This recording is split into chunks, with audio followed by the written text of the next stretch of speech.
जय जय भवानी. हिंदुराष्ट्र शिवसेना प्रमुख माननीय बाळासाहेब ठाकरे यांचा जय भवानी. छत्रपती शिवाजी महाराज की. माननीय पक्षप्रमुख उद्धव साहेब तुम आगे बढ़ो. या ठिकाणी या निष्ठावंतांचा जनसागर माननीय पक्षप्रमुखांशी संवाद करण्यासाठी हा जनसागर परभणीतील निष्ठावंतांचा, परभणी जिल्ह्यातील, परभणी मतदारसंघातील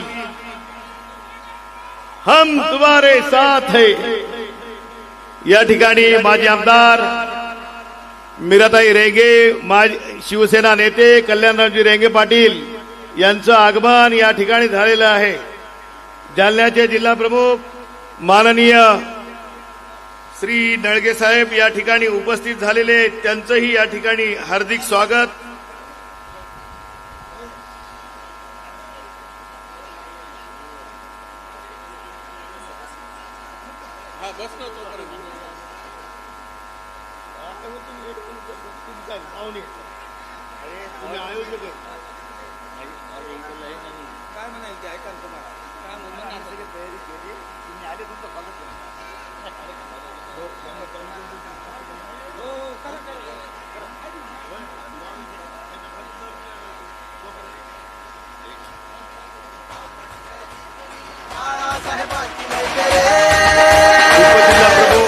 तालुका प्रमुख यांनी येऊन आपलं स्थान ग्रहण करावं. मी आता ज्यांची घोषणा करत आहे त्या मान्यवरांनी व्यासपीठावर यायचं आहे. गंगाखेडचे उपजिल्हा प्रमुख माधवरावजी शेंडगे, तालुका प्रमुख जानकीरामजी पवार,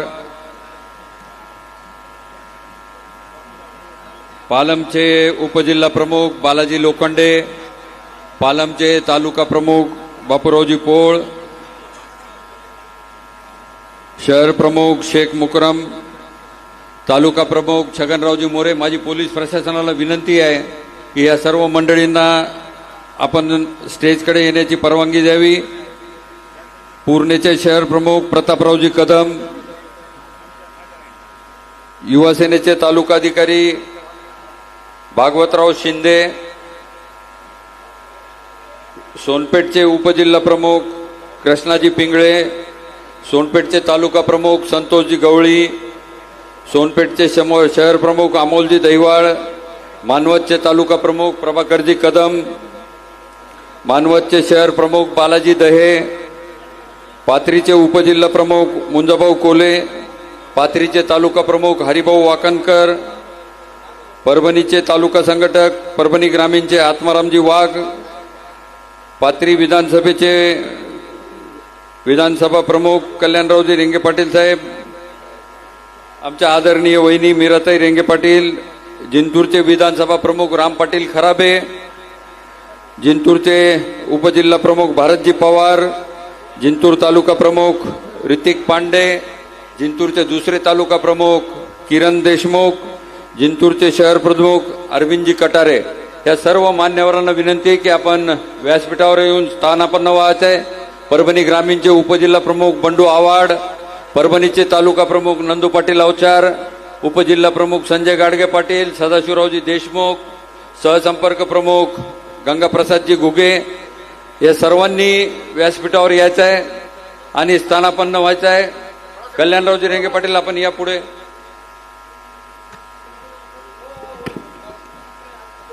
या कार्यक्रमामध्ये आपल्या सर्वांचे नेते, मराठवाड्याचे नेते सन्माननीय अंबादासजी दानवे साहेब यांचंही मनोगत होणार आहे.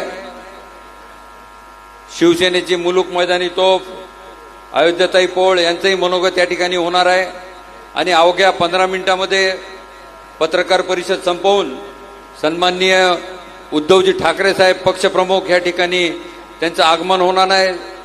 सोबत पक्षाचे नेते माननीय संजयजी राऊत साहेब, विनायकरावजी राऊत साहेब, युवासेना प्रमुख आदित्यजी ठाकरे साहेब, नेते शिवसेनेचे नेते सन्माननीय चंद्रकांतजी खैरे साहेब या सर्वांचं आगमन होत आहे. स्वतः सन्माननीय आमदार डॉक्टर राहुल पाटील साहेब यांना घेऊन अक्षता मंगल कार्यालयाकडे येत आहेत. माझी विनंती आहे ह्या हॉलमधील सर्व उपस्थितांना त्यांनी उजव्या बाजूच्या हॉलमध्ये LED स्क्रीनची सोय केली आहे. आज पावसाळ्याचे दिवस असल्यामुळे आपण उघड्यावर हा कार्यक्रम ओपनमध्ये घेता आला नाही आपल्याला, म्हणून थोडी गैरसोय जरी झाली तरी आपण या गोष्टीला समजून घेताल. कारण आपला मूळ उद्देश जो आहे या ठिकाणी तो आपल्याला निष्ठावंताची शक्ती या ठिकाणी दाखवायची आहे. त्या कार्यक्रमासाठी आपण आलेलो आहोत. माझी सर्वांना विनंती आहे की आपण थोडंसं आम्हाला सहकार्य करावं ह्या व्यवस्थापनाला आणि ह्या कार्यक्रमानंतर स्नेहभोजनाचा आनंद घेऊनच आपण या ठिकाणाहून जावं. धन्यवाद.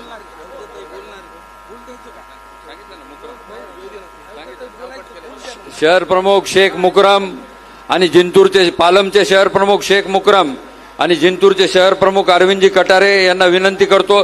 बालाजी दे आपण इकडून या. मानवतचे शहर प्रमुख माधवरावजी कदम मामा आमचे ज्येष्ठ शिवसैनिक उपजिल्हा प्रमुख यांना विनंती करतो आपण व्यासपीठावर यावं. या फिरून या माधवरावजी, काय होत नाही या.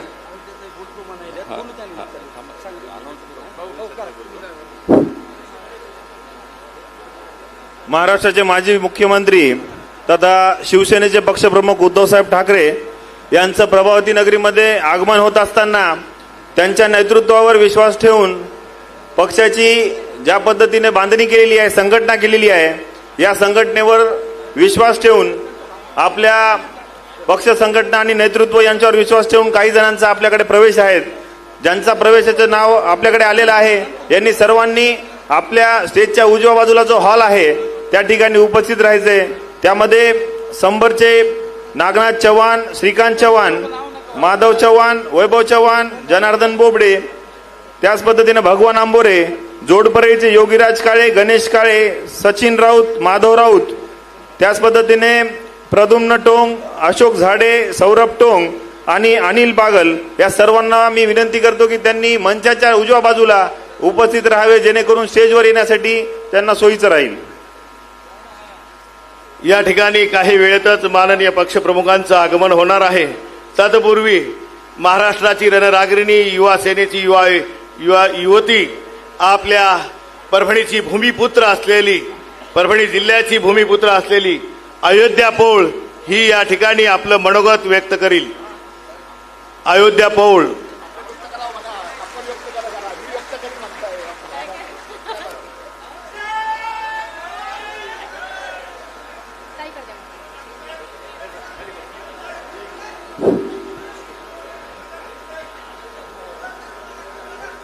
जय महाराष्ट्र.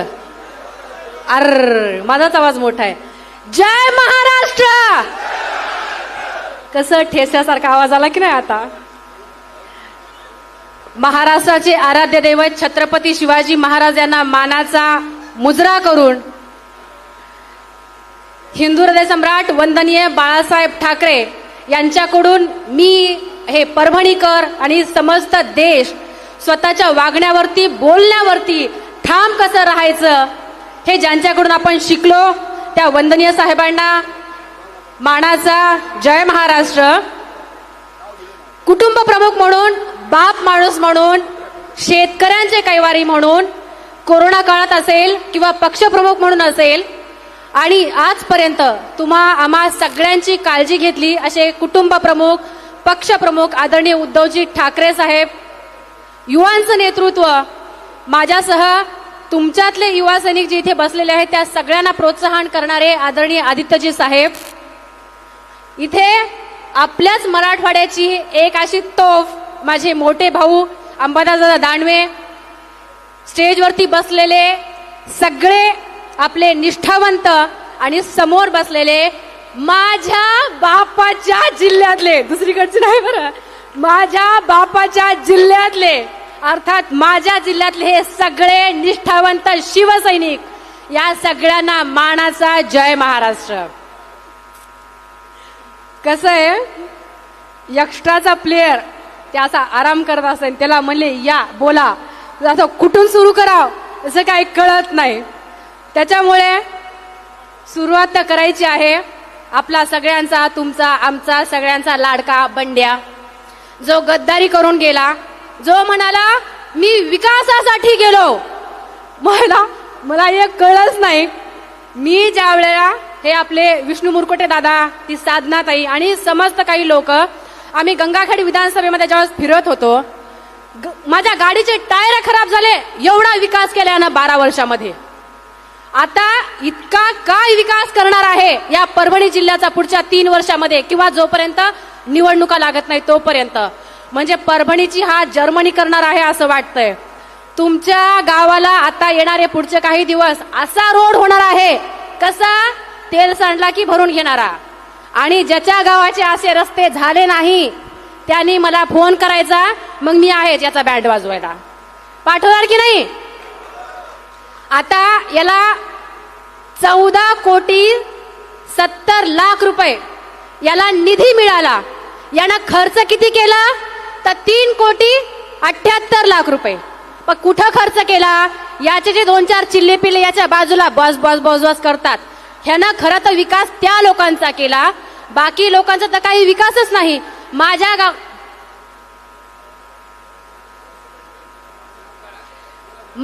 गावला जायला रस्ता नाही. एक वेळेस ते रत्नाकर गुट्टे त्याच्यावरती 2दा टीका केली, तर त्यानं गावला रस्ता दिला. पण यानं एवढ्या 10 वर्षामध्ये गावाला सुद्धा रस्ता दिला नाही ना. हा आता विकास करणार आहे. आता माझं गाव फळा आणि त्या ज्या विधानसभेमधले आणि बाकी पूर्ण लोकसभेमधले असे काही कामं होणार आहेत. तुम्ही म्हणताल मायला बॉस बरं झालं हो तुम्ही तिकडे गेलात, आमच्या तर शेतकऱ्याचं कर्ज माफ झालं, आमचे रस्ते लई नादर झाले, आमच्या गावाला लाईटी नाही, शेतकऱ्याला एकदम कापसाला भाव ₹1,00,000 क्विंटल, सोयाबीनला तर 50,000 रुपये क्विंटल. असा हा विकास करणार आहे परभणी लोकसभेतल्या लोकांचा.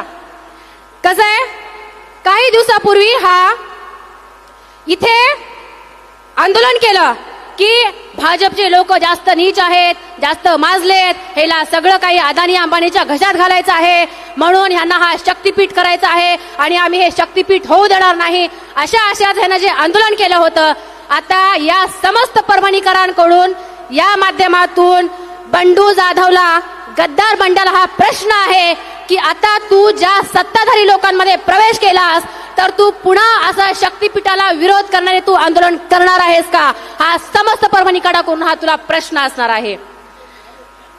बरं, अजून याच्या पुढे विकासाच्या गोष्टी बोलायच्या म्हटलं ते हिंगोली कमी, पण इथं गुटखा मटका वाळू रेती याच्यामध्ये याची किती टक्केवारी आहे आणि यानं किती घबाड जमा केलेला आहे हे माझ्यासह तुम्ही इथले सगळे जे लोक आहात या तुम्हाला सगळ्यांना माहिती आहे. हा एकीकडे म्हणतो की मी ह्याहून निवडून आणलं, मी त्याहून निवडून आणलं. डॉक्टर राहुल पाटलांबद्दल बोलत असताना म्हणतो की डॉक्टर राहुल पाटलाला मी निवडून आणलं. अरे बेट्या, ज्या वेळेला 2019ची निवडणूक इथं लागलेली होती त्यावेळेला तू एक ट्रॅक्टरवाला उमेदवार, डमी उमेदवार इथं उभा केलास आणि डॉक्टर राहुल पाटलाला पाडण्यासाठी तुझे हे सगळे थेरं केलास. हे सगळ्या लोकांना माहिती होते, म्हणून तुला लोकांनी चांगला प्रसाद दिला होता. तू जो डमी उमेदवार तिथं उभा केला होतास त्याला पाडून डॉक्टर राहुल पाटलाला तिथं निवडून दिलेलं होतं. आता सध्याचं सांगायचं म्हटलं तर टोटल परभणी लोकसभेमध्ये 165 जागा होत्या. आताच्या इलेक्शनच्या वेळेला 165 जागांमधून यांनी 30 ते 35 लोकांना उमेदवारी दिली आणि 30 ते 35 लोकांच्या उमेदवारीमधून यांना फक्त 7 लोक निवडून आले. 7 लोक.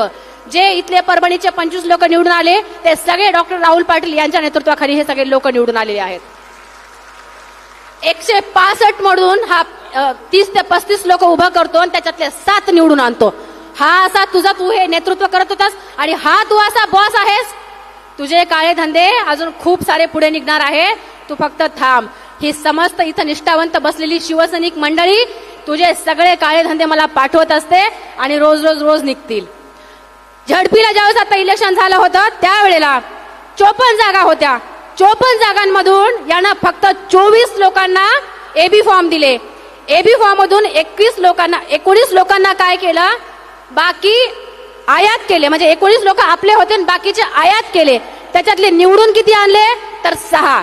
म्हणजे तू 24 पैकी 6 लोक निवडून आणतोस आणि तू एकीकडे विकासाच्या गोष्टी करतोस. 12 वर्षामध्ये तुला किती कार्यकर्ते आणि तुझे किती मतदार झाले होते हे तू बघतो आहेस.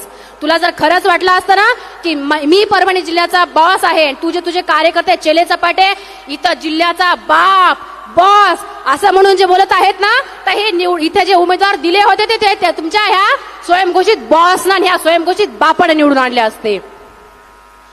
याची एक स्ट्रॅटेजी आहे. हा स्वतःचे समर्थक दुसऱ्या पक्षामध्ये पाठवतो आणि तिकडून निवडून आणतो आणि इथले जे निष्ठावंत आहेत त्यांना नेहमी हा त्या निष्ठावंतांच्या हातावरती तुरी देतो. कधीच या निष्ठावंतांना कुठल्याच निष्ठावंतांना यांनी स्थान दिलेलं नाही. कुठल्याच निष्ठावंतांना ह्यांना नीट बोलला नाही. नुसत्या ह्या निष्ठावंतांना उर्मट बोललं, आई बहीण काढणं, शिव्या देणं, इतकंच काय तर लोकांच्या म्हणजे प्रॉपर्टीवरती याचा शेतावरती डोळा, त्या लोकांच्या मुंड्या म्हणजे मानगुटीवर बसून त्यांच्या प्रॉपर्ट्या स्वतःच्या नावानं लिहून घेणं हा याचा काळा धंदा आहे. जेव्हा या लोकसभेमध्ये मुंबईवरून जे वरिष्ठ नेते येतात त्या नेत्यांना हा टिकू देत नाही. संपर्क प्रमुख असतील किंवा मराठवाड्याचे नेते असतील, हे जेव्हा इथं येतात ह्याची दुसरी स्ट्रॅटेजी अशी की सगळ्या पदाधिकाऱ्यांना म्हणायचं की बघा हे उद्धव साहेबांना हे असं करणार आहे, मी तसं करणार आहे, तुम्ही सह्या करा. आता हा जिल्ह्याचा खासदार म्हणून आपल्या लोकांनी सह्या करायच्या आणि त्या माणसाला काढून टाका म्हणायचं. हा म्हणतो मी विकासासाठी गेलो. अरे ज्या उद्धव साहेबांनी ज्या मातोश्रीने तुला एवढा भरभरून दिलं आणि तू त्या खाल्लेल्या ताटामध्ये आपल्याकडे म्हणता ज्या ताटात खायचं त्याच्यातच वकायचं, तू असे धंदे केलेला आहेस. माझं तुला या सगळ्या माध्यमातून एक चॅलेंज असणार आहे. जर तू खरंच या जिल्ह्याचा तू स्वतःला असं स्वयंघोषित बाप म्हणतो आहेस ना, तर राजीनामा दे आणि पुन्हा एकदा निवडणुकीला उभं राहा. तुला नाही हे सगळे निष्ठावंत तुला नाही गाडलं तर हे सगळे जण निष्ठावंत आहेत म्हणून असं सांगणार नाही. आहे तुझ्यामध्ये हिंमत सांग. आणि इथं आम्ही सगळेजण आहोत ना, उद्याच्या उद्या तू इथं राजीनामा द्यायचा आणि पुन्हा निवडणूक घ्यायला लावायची. कसं आहे, आम्हाला बोलायला खूप सारे विषय आहेत, खूप सारे मुद्दे आहेत. आज इथं ऐकण्यासाठी आपले दादा आहेत, आपल्या अजून खूप मोठ्या मोठ्या बुलंद तोफा आहेत. ते हा म्हणतो ह्यांचे जे 6 गद्दार गेले ते म्हणते बॉम्ब टाकतो, मारू, ते करतो. अरे आम्हाला ऑपरेशन तुडवाच्या गोष्टी आम्हाला जेव्हा आमच्या पक्षातल्या वरिष्ठ नेत्यांनी सांगितलं, ज्या वेळेला आम्ही मीडियाच्या समोर म्हटलं की ऑपरेशन तुडवा होणार, त्याच वेळेला याला प्लस याला सिक्युरिटी मिळाली आणि याच्या घराच्या समोर पोलिसांचा फौजपाटा होता. तुमच्या माध्यमातून पुन्हा एकदा बंड्याला सांगते, ऑपरेशन तुडवा हे होणारच आणि माझ्यासह परभणीतले तमाम निष्ठावंत शिवसैनिक त्या ऑपरेशन तुडवामध्ये सहभागी असतील. कसं आहे, तुझी Z+ सिक्युरिटी, तुझी Y+ सिक्युरिटी आम्हाला कशी भेदायची. आम्ही छत्रपती शिवाजी महाराजांचे निष्ठावंत मावळे, मातोश्रीचे उद्धव साहेबांचे निष्ठावंत मावळे आहेत. आम्हाला सुरक्षा कशी भेदायची याचं सगळं आम्हाला चांगला गणिमिकावा माहिती आहे. कुठेतरी आम्ही तुला गाठू आणि ऑपरेशन तुडवा सक्सेस करून दाखवू. तुर्तास इतकंच, अजून खूप काही बोलते. धन्यवाद. जय हिंद, जय महाराष्ट्र, वंदे मातरम. या ठिकाणी ज्येष्ठ शिवसैनिक तथा नुकतेच पक्षप्रमुख उद्धव साहेबांच्या उपस्थितीमध्ये मातोश्रीवर प्रवेश केलेले जनप्रहार शक्तीचे नेते शिवलिंगजी बोधने या ठिकाणी मनोगत व्यक्त करतील. फाउंडर शिवसैनिक होते ते, परंतु चुकून जनप्रहारकडे गेले होते, पण त्यांना कळालं की घरच आपलं खरं आहे.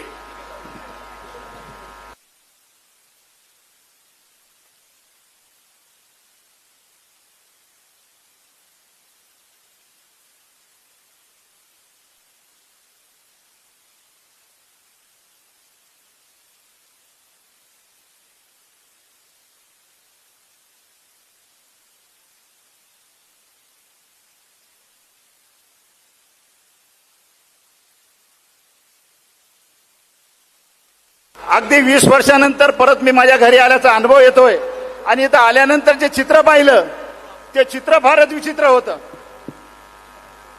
10 बाय 10च्या 2 खोल्या पत्राच्या, तिथून झालेली सुरुवात. आज तुमच्या घरात लिफ्ट आहे, तुमच्या घरामध्ये स्विमिंग टँक आहे.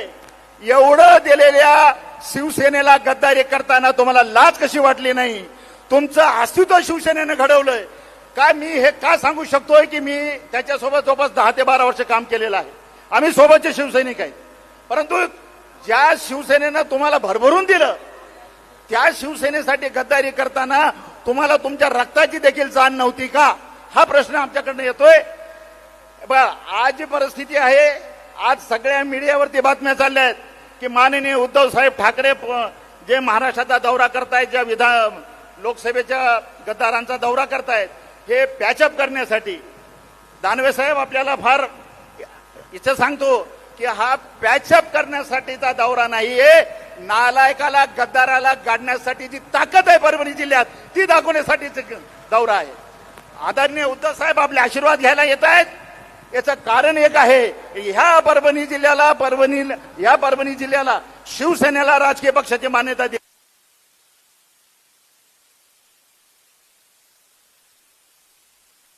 गद्दारीची. आणि तुमच्या सगळ्यांना माहिती आहे, तुमच्या सर्व शिवसैनिकाच्या ताकदीने या अगोदर आपण सर्व गद्दार घरी बसवलेत आणि हा पण गद्दार आपल्याला घरी बसवायचा आहे. ही ताकद शिवसैनिकाची आहे. शिवसेना कुठल्याही नेत्याच्या जीवावर चालणारा पक्ष नाहीये. शिवसेना आमच्यासारख्या भाषण करणाऱ्या कार्यकर्त्याच्या जीवावर चालणारा पक्ष नाहीये. तर शिवसेना गावागावामध्ये हिंदू हृदय सम्राट शिवसेना प्रमुख बाळासाहेब ठाकरे यांचे विचार करून चालणारा असा पक्ष आहे. आज आम्हाला व्यासपीठावर बोलायची संधी मिळाली म्हणजे आम्ही काय खूप मोठे तुरमखान नाहीयेत. आम्ही तुमचा आवाज म्हणून इथं बोलतोय, पण आम्हाला माहितीये जोपर्यंत माझा शिवसैनिक गावागावामध्ये आहे तोपर्यंत शिवसेनेचं नाव कोणीही मिटू शकत नाही, शिवसेना संपू शकत नाही. ह्या भाडखाऊच्यांना 100 जन्म घ्यावं लागतील पण शिवसेनेचं अस्तित्व संपत नाही. आपण जे आज इथं ताकदीने उभे राहिलात, ही ताकद आपल्याला अशीच कायम ठेवायची आहे. अनेक जणांना प्रश्न पडलाय की एवढ्या छोट्या जागेत का कार्यक्रम घेतलाय. आम्हाला स्टेडियमही कमी पडलं असतं, परंतु पावसाचा काळ आहे म्हणून आम्ही आवर्त घेतलंय. आणि ही ताकद आज फार छोट्या प्रमाणात आहे. निवडणुकीच्या वेळेला यांचे डिपॉझिट जप्त होतील. आणि एक गोष्ट लक्षात ठेवा, ज्यांनी गद्दारी केली त्यांच्या अंगावर भविष्यात कधी ग्रामपंचायतीचा देखील गुलाल पडला नाही पाहिजे. आदरणीय शिवसेना प्रमुखांनी तुमच्या माझ्यासारख्या 18 पगड जातीतील कार्यकर्त्याला प्रशासनाच्या डोळ्यात डोळे घालून बोलायची ताकद दिली. आणि आज समाजामध्ये छाते काढून आपण जगतो ते आदरणीय शिवसेना प्रमुखाचे उपकार आहेत आणि आशीर्वाद आहेत. आम्ही शिवसेना सोडली त्याच्या मागे हे एकमेव कारण होतं, प्रत्येकाच्या दिसेल तिथं गाड्या करणं. आज अर्धी शिवसेना ह्या माणसांनी संपवली होती. आज सांगतोय तुम्हाला, अनेक जुन्या शिवसैनिकांचे फोन येत आहेत. आम्ही परत शिवसेनेमध्ये येणार आहोत कारण की शिवसेनेची कीड गेलेली आहे. अनेक जण म्हणतात शिवसेनेला धक्का बसला. अजिबात धक्का बसला नाही. अरे उलट त्या शिंदे साहेबांना फवारणी केली आणि हे कीड आमच्याकडून गेली. आता ही कीड कायमची कशी घरी बसन यासाठी आम्हाला प्रयत्न करायचे आहेत. आपण इथं ताकदीने उभे राहिलात. अनेक मान्यवरांचे आपल्याला विचार ऐकायचे आहेत. आपल्या सर्वांची रजा घेतो. जय हिंद, जय महाराष्ट्र. यानंतर पाथरी विधानसभेचे माजी आमदार तथा शिवसेनेचे परभणी जिल्ह्याचे नेते माननीय कल्याणराव रेंगे पाटील यांना विनंती करतो की त्यांनी या ठिकाणी निष्ठावंताशी संवाद साधावा.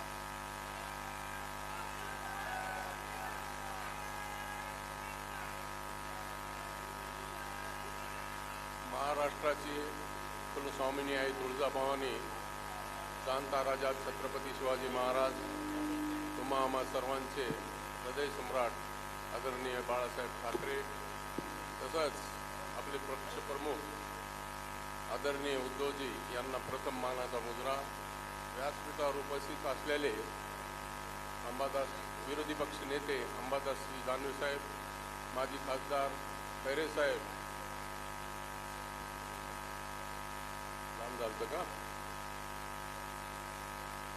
तसंच या नगरीचे महापौर माजी आमदार मीरा रेंगे, तसंच तिन्ही जिल्हा प्रमुख धर्मे साहेब, विष्णू मुरकुटे आणि परतूरचे जिल्हा प्रमुख. आज धन्यवाद साहेब. असाच पाठीवर आमच्या बी हात राहू द्या, नुसतं माय कट नका. आज आपला हा जो निष्ठावंताचा मेळावा आहे, हा मेळावा घेण्याची गरज या गद्दारामुळे आपल्याला पडलेली आहे. तुम्हाला कारण काय सांगतात, विकासासाठी गेलो. तुम्ही 25 वर्ष या जिल्ह्याचं किंवा या तालुक्याचं हे नेतृत्व केलं. 2 वेळेस आमदार म्हणून केलं, 3 वेळेस आता खासदार म्हणून करीत आहात. तुम्ही साधी परभणी जिल्ह्यासाठी पिठाची गिरणी सुद्धा उभा केलेली नाही. कोणी असल की खासदारांनी इथं हे विकासाची कामं केलेली असेल तुमच्यापैकी तर मला सांगा की इथं हे काम त्यांनी केलं, या गावामध्ये एखादी पिठाची गिरणी उभा केली आणि आज बडाया मारतात की आम्ही तुमच्या विकासासाठी चाललो. आमच्या विकासासाठी तुम्ही नाही गेले, तुम्ही स्वतःच्या विकासासाठी गेलेले. इथं परभणीच्या सगळं मतदार शिवसेनेला एकच विनंती करील की यांना यांची जागा दाखवून दिल्याशिवाय आपण आता इथून पुढे स्वस्थ बसायचं नाही, हे मला तुम्हाला सांगायचं आहे. आणि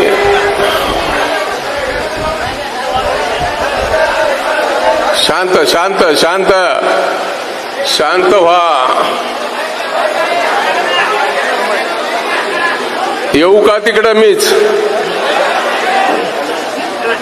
होय, मला पटांगणात यावं लागतंय का? असो,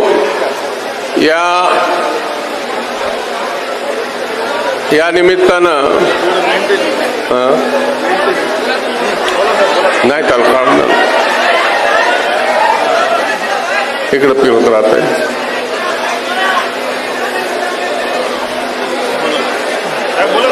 हो हो, माझी सर्व शिवसैनिकांना एक विनंती आहे की इथून पुढे आपल्याला जागृत राहून, आणि हे जे गद्दार आहेत हे कधी पक्षातून ही जी 6ची घाण निघून गेलेली आहे, आता खरं तर निष्ठावंत लोक या शिवसेनेत आहेत आणि इथून पुढे आपल्याला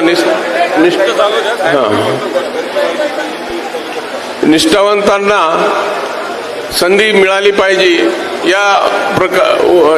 एवढं सांगतो. आणि गावगाव जे आता हे दौरी किंवा काही होतील त्यावेळेस या गद्दारांना माझं तर म्हणणं आहे की शिवसैनिकांनी गाव प्रवेश त्यांना बंद केला पाहिजे की आमच्या मताशी तू गद्दारी केली, तुला आमच्या गावात येण्याचा काही अधिकार नाही, हे शिवसैनिकांनी दाखवून दिलं पाहिजे. जसं राऊत साहेबांनी सांगितलं की हे आता ऑपरेशन तुडवा आहे, तर मी आपल्याला सांगेल की हे सक्सेस करून दाखवायचं आपल्याला. जसा वेळ येईल तसं आपण त्यांना दाखवून देऊ की तुमच्यामध्ये काय आहे आणि आमच्यामध्ये शिवसैनिकांमध्ये काय आहे. तुम्हाला आठवत असेल की महाराजांनी 14 सैनिक घेऊन स्वराज्याची स्थापना केली आणि सर्व किल्ले बरेचसे शहर केले, पण त्यावेळेस सुद्धा त्यांच्यावर संकट आलं आणि 25 किल्ल्याचा तह झाला म्हणून काही किल्ले गेले. तसं आपल्याशी हे गद्दार 40 आमदार त्यावेळेस गेले आपल्या पक्षातून आणि त्यावेळेस सुद्धा हे असं संकट आलं. आणि हे आता 6 गद्दार गेले, तर आपल्याला कुठेही डग न मागता आपल्याला दाखवून द्यायचं आणि उद्धव साहेबांच्या पाठीशी खंबीरपणे आपल्याला उभं राहायचं. साहेबांना मी कालही म्हणलो की साहेब, वरचे उपरे गेले असतील म्हणजे खासदार पिसदार गेले असतील किंवा नेता गेला असेल, पण आमचा सैनिक आजही तळागाळातला बाळासाहेबांशी निष्ठा राखणार आहे आणि बाळासाहेबांच्या पाठीशी आहे. बाळासाहेबांनी आम्हाला जाताना सांगून गेलेले आहेत की हे माझ्या उद्धवजींना आणि आदितीजींना यांच्यावर लक्ष राहू द्या, तर आपल्याला हे त्यांच्या याला दाखवून द्यायचं की आम्ही तुमचे शब्द आजही पाळतो, त्यावेळी पाळले, आम्ही तुमच्या पाठीशी आहोत. साहेब, तुम्ही खंबीर नेतृत्व महाराष्ट्राला दिलेलं आहे. कोविडच्या काळामध्ये साहेबांनी बरेचशा लोकांचे प्राण वाचवले. ह्या दलिंदर लोकांना त्यांचं महत्व कळालं नाही आपल्या साहेबाचं, पण जगाच्या नेतृत्वाला कळालं, जागतिक लेवलला कळालं की महाराष्ट्राने त्यावेळेस उद्धवजींचं जगभर कौतुक झालं. सुप्रीम कोर्टाने सुद्धा त्याचं ध्येय घेतलं की महाराष्ट्रासाठी सारख्या राज्यामध्ये कोविडच्या बाबतीत आणि हे सांगतात की घरी बसून कोविडचं हे केलं. अरे आम्हाला एकच म्हणायचं की तुम्ही काम करता, जे माणूस काम करतं त्यालाच लोक नाव ठेवतात. गजबशाचं कधीही नाव निघत नसतं, हे लक्षात ठेवा.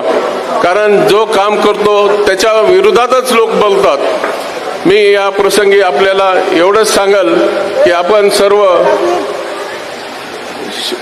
उद्धव शिवसेना गटाच्या माग, पक्षाच्या माग खंबीरपणे आजची जी निष्ठाचा, हे खरा तर निष्ठावंताचा मेळावा आहे, त्याच्यामुळे मला दुसरं काही सांगायची गरज नाही. आपण त्यांच्याशी निष्ठा बांधू नये. काहीही झालं तरी, जीव जरी गेला तरी आम्ही तुमच्याशी प्रामाणिकपणे राहू. एवढंच बोलून मी माझे 2 शब्द संपवितो. जय हिंद, जय महाराष्ट्र. धन्यवाद. या ठिकाणी परभणी विधानसभेचे विधानसभा प्रमुख दिनेशजी बोबडे.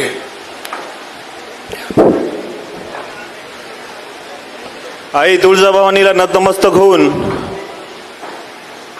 स्वराज्याचे संस्थापक छत्रपती शिवाजी महाराज, हिंदू हृदय सम्राट बाळासाहेबजी ठाकरे या सर्वांना अभिवादन करून, ज्यांचा राजकीय वारसा मला चालवण्याची संधी मिळाली असे माझे वडील कैलासवासी माजी आमदार हनुमंतराव बोबडे पाटील यांना अभिवादन करून, आज महाराष्ट्राच्या चालू असलेल्या या राजकारणामध्ये भाजप म्हणा किंवा महायुतीचा प्रत्येक घटक पक्ष म्हणा कशा पद्धतीने आपल्या मतांची हसू करत आहे ते तुम्हा आम्हा सर्वांना लक्षात येते. या ठिकाणी माननीय शिवसेना नेते खासदार अरविंदजी सावंत साहेब, शिवसेनेचे नेते माननीय खासदार अनिलजी देसाई साहेब यांचं जोरदार आपण परभणीकरांच्या वतीने, निष्ठावंताच्या वतीने जय भवानी, छत्रपती शिवाजी महाराज की जय. हिंदू हृदय सम्राट शिवसेना प्रमुख माननीय बाळासाहेब ठाकरे, पक्ष प्रमुख उद्धव साहेब तुम आगे बढ़ो, आमदार राहुल पाटील साहेब तुम आगे बढ़ो. यामध्ये महाराष्ट्राचं चालू असलेलं राजकारण तुम्हा आम्हा सर्वांना ज्ञात आहे. अनेक ठिकाणी अशा पद्धतीचं वातावरण झालं. हे सर्व शेतकरी विरोधी महायुतीचे घटक पक्ष एकत्र आले. यांनी शेतकऱ्यांच्या कल्याणासाठी सातत्यानं प्रयत्न करू अशी आश्वासनं दिले. परंतु आज अशी परिस्थिती आहे. या ठिकाणी माननीय भारताची बुलंद तोप, देशाची बुलंद तोप, पक्ष प्रमुख माननीय उद्धव साहेब ठाकरे यांचं आगमन लागले. छत्रपती शिवाजी महाराज की हिंदू हृदय सम्राट शिवसेना प्रमुख बाळासाहेब ठाकरे यांचं पक्ष प्रमुख तुम आगे बढ़ो. ही काय गोष्ट.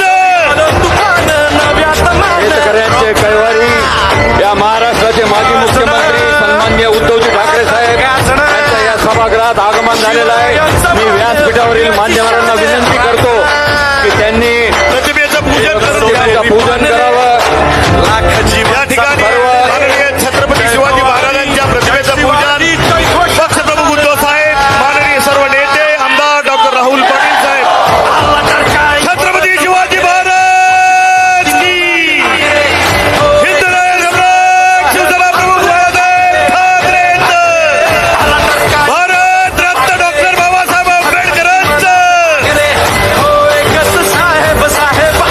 सर्वांनी स्थानापन्न व्हावं.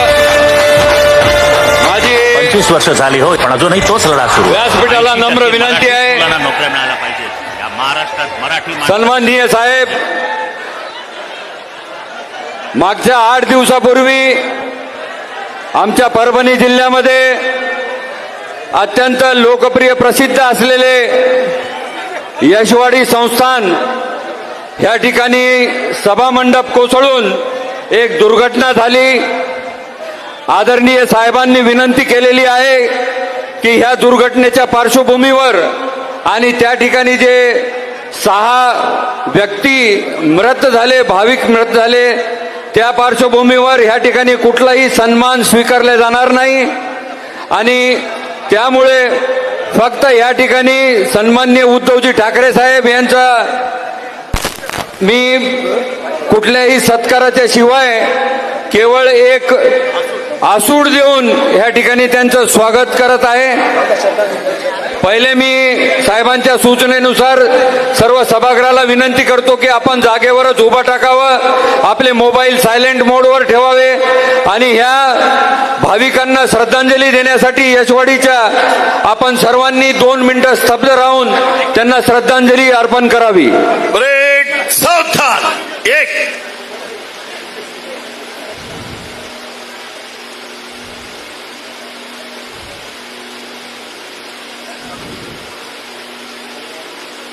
ओम शांती शांती.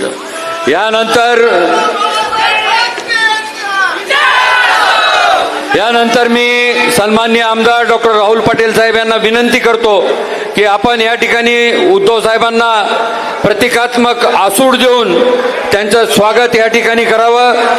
मी सर्व प्रमुख पदाधिकारी, दोन्ही जिल्हा प्रमुख आणि संपर्क प्रमुख यांना सर्वांना विनंती करतो की त्यांनी या ठिकाणी त्यांचं स्वागत करावं. गद्दारांचा आसूड वाटण्यासाठी आसूड उघडा आणि आमच्या हातात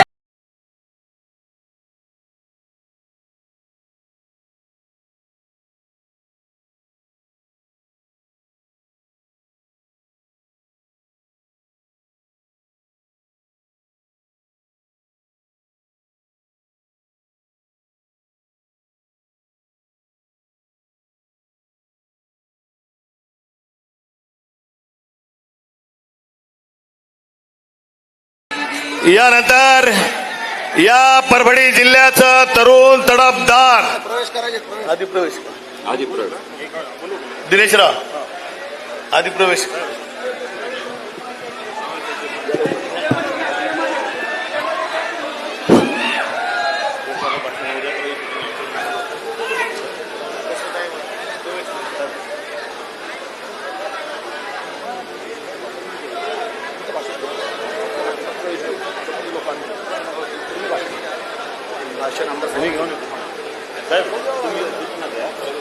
या ठिकाणी परभणी जिल्ह्याची बुलंद तोप, तरुण तडफदार सर्वांग व्यक्तिमत्व असलेलं, भले ते सामाजिक कार्य असेल, राजकीय असेल, धार्मिक असेल, शैक्षणिक असेल, आरोग्यदायी असेल, या परभणीकरांना सर्व पद्धतीनं मदत करणारं, तरुण तडफदार असलेलं, सर्वांग व्यक्तिमत्व असलेलं, निष्ठावंत शिवसैनिक, निष्ठावंत आमदार म्हणून ज्यांची गिनती केली जाते असे आमदार डॉक्टर राहुल पाटील साहेब आपलं प्रास्ताविक या ठिकाणी करतील.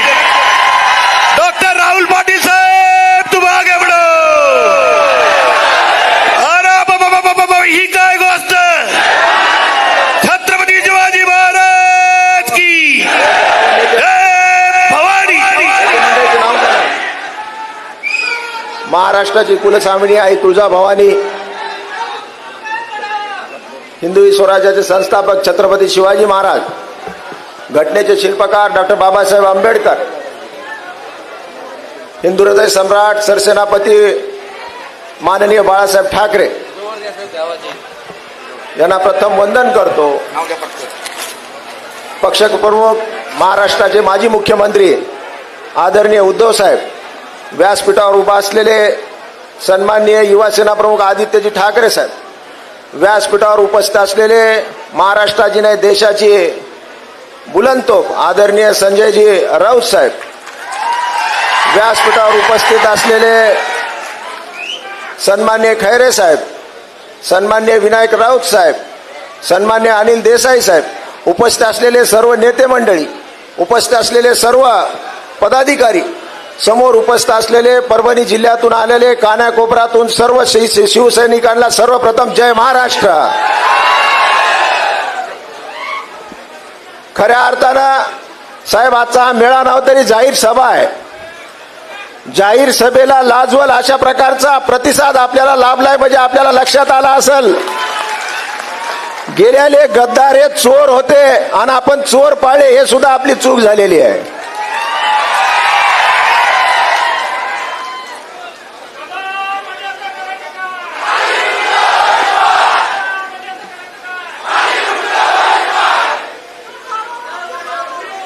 आजच्या या जाहीर सभेच्या निमित्तानं खऱ्या अर्थानं ज्यांनी गद्दारी केलेली आहे, लोक म्हणतात बंडखोर, मी म्हणतोय गद्दार आहेत.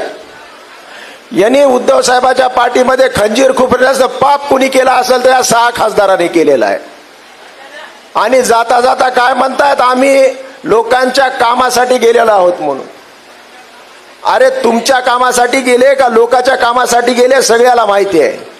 आता तुमचं काम झालं ना, आता तुम्हाला हात जोडून विनंती आहे, तुम्ही जा. आता आमचं काय तुम्ही काम करू नका. जशा प्रकारच्या चोराच्या टोळीमध्ये सामील झालेले आहेत. तुम्ही पाहिलं असेल आपले खासदार, त्यांना 2दा आमदार केलं, 3दा खासदार केलं. या देशाच्या सर्वोच्च सभागृहामध्ये नेऊन पोहोचायचं काम उद्धव साहेबांनी केलं. जिथे 150 कोटी जनता देशामध्ये राहता साहेब, त्यामध्ये 543 लोकांचं सहभागी लागतं की ते लोकसभेत जातात. आणि अशा माणसाला साहेबांनी 3-3दा लोकसभेत पाठवल्यानंतर सुद्धा हा माणूस गद्दार होता. म्हणजे माणूस कोण आहे तुम्ही लक्षात घेतलं पाहिजे. आणि जाता जाता आम्हाला आणि उद्धव साहेबाला सांगतो की उद्धव साहेबांनी असं केलं पाहिजे होतं, उद्धव साहेबांनी तसं केलं पाहिजे होतं. अरे तुम्ही चोरी केली, तुमच्या मनामध्ये पाप आहे, तुम्ही चोर असल्यामुळे तुम्ही अशा प्रकारचं पांघरून घालण्याचं काम स्वतःवर करत आहात. आणि जाता जाता म्हणले की या राहुल पाटलाला 2014 साली मीच आमदार केलं. 2014 साली माझ्यासमोर 35 लोकांचा इंटरव्ह्यू साहेबांनी घेतला. 35 लोकांमध्ये माझी निवड केली. आणि मला आमदार कुणी केला असेल तर या सर्वसामान्य शिवसैनिकांनी, उद्धव साहेबांनी मला आमदार केलं. अरे तुम्ही 2014 साली विधानसभेतून पळून गेले, ज्यावेळेस तुम्हाला माहित होतं की विधानसभेमध्ये सरकार येणार आहे, तुम्ही मंत्री बनणार आहेत, पण तुम्हाला माहित होतं तुम्ही निवडून येत नाहीत म्हणून तुम्ही वर गेले. 2019ला मला म्हणले राहुल पाटलानं माझ्या विरोधात काम केलं. 2019ला तुम्हाला माहिती आहे सुरेश नागरे सारखा भूत माझ्या विरोधात उभा केला. एक अपक्ष उमेदवार उभा केला ट्रॅक्टर घेऊन. त्या ट्रॅक्टर मध्ये डिझेल टाकायचं काम कुणी केलं तुम्ही मला सांगा. डिझेल टाकायचं काम कुणी केलं आणि त्याला पंक्चर कुणी केलं ट्रॅक्टरला. 2024ला सुद्धा अल्पसंख्याक उमेदवार आमचे महापौर इथं बसलेले आहेत, दारोदारी फिरले. 2014 साली एखादा अल्पसंख्याकचा मजबूत उमेदवार मिळतंय का राहुल पाटलाला पाडायला? म्हणजे कोणची निवडणूक यांनी आपल्यासाठी सोपी केली नाही. सातत्यानं स्वतःच्या स्वार्थासाठी राजकारण करणारे माणसं, ज्यांनी मताला विकलं, ज्यांनी पक्षाला विकलं, याच्यावर तुम्ही विश्वास ठेवणार आहेत का सांगा मला? ज्यांनी पक्षाला विकलं, मताला विकलं, अरे तुम्ही केलेला मतदानाचा सुद्धा अपमान या लोकांनी केलेला आहे. हे लोक काय सांगतायत की आम्ही सत्तेमध्ये जातो, सत्तेशिवाय काम होत नाही, आम्ही सुद्धा विरोधात काम करतो. अरे तुमच्यात धमक असेल, तुमच्यात ताकद असेल तर विरोधात राहून सुद्धा तुम्हाला काम करता येते. लोकशाहीचे 2 भाग असतात, एक विरोधात, एक सत्तेमध्ये. मग लोकशाहीमध्ये विरोधात राहायचं नाही का? आपले विचार मांडायचे नाहीत का? तुम्ही विचार सोडून पळून गेलेला आहेत, तुम्ही स्वार्थासाठी पळून गेलेला आहात. तुम्ही किती रुपये घेतले ते सगळ्या जनतेला माहिती आहे. म्हणून तुम्ही आम्हाला ज्ञान शिकू नका. असल्या गोष्टी कोणीही परभणीमध्ये सहन करणार नाही. कालपासून तुम्ही पाहता साहेब कशा प्रकारचा प्रतिसाद आपल्याला लाभलेला आहे. प्रचंड असा प्रतिसाद आहे साहेब. तुम्ही काळजी करू नका. इथला खासदार जाऊ द्या, पण इथले 4ही आमदार निवडून आणण्याचं काम आम्ही सर्वजण केल्याशिवाय राहणार. शिवसेनेला मान्यताच आमच्या परभणीच्या जनतेने दिलेली आहे. शिवसेनेला मान्यता आमच्या परभणीने दिलेली आहे. शिवसैनिकांना अतंग असं प्रेम ठाकरे कुटुंबावर केलेलं आहे. सातत्यानं म्हणतात की आम्हाला बोलवून येते, आम्हाला बोलवून येते. अरे आम्हाला का बोलवून येत नाही? आम्ही ठाकरे ब्रँड असल्यामुळे आम्हाला बोलवून येत नाही. तुम्हालाच का बोलवलं येतंय? त्याचं कारण एक आहे की तुमच्या मनामध्ये स्वार्थ आहे. म्हणून माझी तुम्हाला विनंती आहे की तुम्ही सुद्धा कोणी त्याच्या भूलथापेला पडलं, बळी नाही पडलं पाहिजे. जाता जाता म्हणायलेत की जर कोणी आमच्या अंगावर आलं तर आम्ही शिंगावर घेऊ. अरे यांचे शिंग उपटून जर खुपसले नाही तर राहुल पाटील नाही मी. तुम्ही त्या शिंगाची आणि आरेकारेची भाषा राहुल पाटलावर करू नका. ज्या गावच्या बोरी आहेत त्या गावच्या बाबळी आहेत एवढं लक्षात ठेवा. आणि सत्तेच्या ताकदीवर तुम्ही काही गोष्टी करू नका. आम्ही कधी सत्तेत येऊ त्यावेळेस दाखवू काय असते सत्ता ती. मग सत्तेमुळे कोणाला दाबायचं काम करत असताल तर राहुल पाटील तुमच्या सर्वांच्या पाठीशी आहे. कोणाच्या अंगाला नाही, कोणाच्या केसाला सुद्धा धक्का लागणार नाही, जाहीरपणे तुम्हाला सांगतो. म्हणून ज्याला जायचं त्याला जाऊ द्या. आपण आपला पक्ष मोठा करू, आपले विचार मोठे करू. तुम्ही पाहिलं असेल केंद्र शासन किंवा राज्य शासन मध्ये हे काय विकास करणार आहेत. जे भ्रष्टाचारी आहेत तिथं मग जाऊन हे भ्रष्टाचार करणार. जिथं बेरोजगारी इतक्या मोठ्या प्रमाणावर, महिलेवर अत्याचार होते. मी परवाच एका इथल्या रिटायर्ड IAS अधिकाऱ्यावर बसलो होतो, जो की इथला चीफ सेक्रेटरी राहिलेले आहेत. ते म्हणले आमदार साहेब येणाऱ्या 6 महिन्यामध्ये महाराष्ट्राची अशी परिस्थिती होईल की इथल्या नोकराला सुद्धा, अधिकाऱ्याला सुद्धा पैसे द्यायला पैसे तिजोरीत नाहीत. अशा प्रकारचं महाराष्ट्र वरवडायचं काम कुणी केलं असेल तर या सरकारनं केलेलं आहे. म्हणून यातून आपणच आता हे वाचू शकतो. जोपर्यंत जनता रस्त्यावर येणार नाही तोपर्यंत ही क्रांती होणार नाही. आता हे उठाव आहे, ही क्रांती आहे. ह्यांना आपण खाली जमिनीत गाडून त्याच्यावर आपला भगवा लावल्याशिवाय आपण आता शांत बसवायचं नाही. एवढंच बोलतो आणि थांबतो. जय हिंद, जय महाराष्ट्र. यानंतर महाराष्ट्र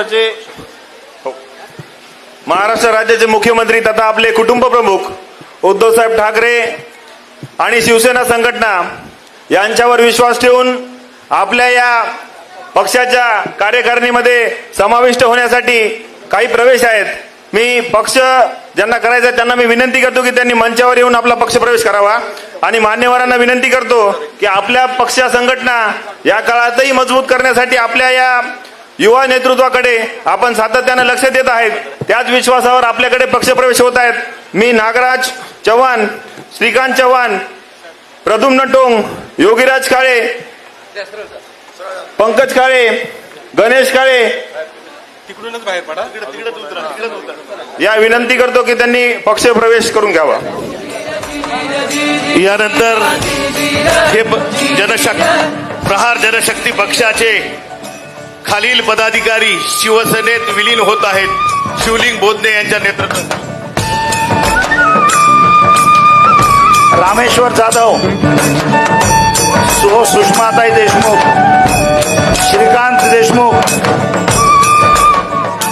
कल्याण विष्णू जाधव, सय्यद अरमान,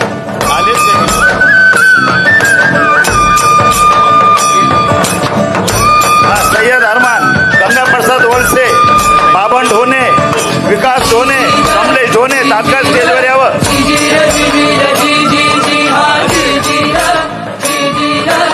यानंतर या ठिकाणी माननीय आदित्य साहेब ज्यावेळेस पर्यावरण मंत्री होते, पर्यावरण मंत्री असताना त्यांनी जी माझी वसुंधरा अभियान महाराष्ट्रात चालू केलं, माननीय आमदार डॉक्टर राहुल पाटील साहेबांच्या नेतृत्वाखाली परभणी विधानसभेतील ब्राह्मण गाव ग्रामपंचायतला प्रथम बक्षीस 50 लाख रुपयाचं भेटलं. त्याबद्दल त्या ग्रामपंचायतचे सरपंच, शिवसेनेचे उपतालुका प्रमुख दगडूअप्पा काळदाते व त्यांचे सहकारी यांना आदित्य साहेबांना विनंती करतो की त्यांनी त्यांचा सत्कार करावा. भगवा आपला शिवसेनेचा रुमाल घालून या ठिकाणी गंगा प्रसाद वळसे प्रवेश